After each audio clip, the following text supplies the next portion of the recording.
Cette nuit, j'ai dormi au cœur des montagnes et ce matin, je pars à la recherche des messages gravés dans la roche il y a plusieurs milliers d'années.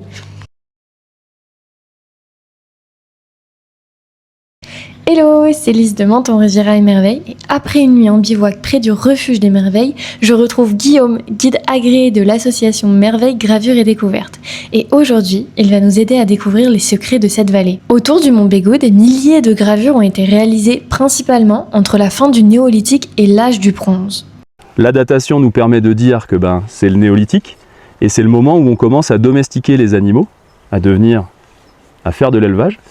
Et on commence aussi à faire de l'agriculture. Donc on bascule du chasseur-cueilleur qui vient ici. On a des traces de chasseurs-cueilleurs qui montent sur la zone des merveilles, dans un chaos de blocs là sur le bord du lac Long. Pas de peinture ici, les figures ont été inscrites directement dans la roche, point après point. Un travail titanesque. On reconnaît d'ailleurs des corniformes, des poignards, des sortes d'outils, des formes géométriques et quelques silhouettes à peu près humaines.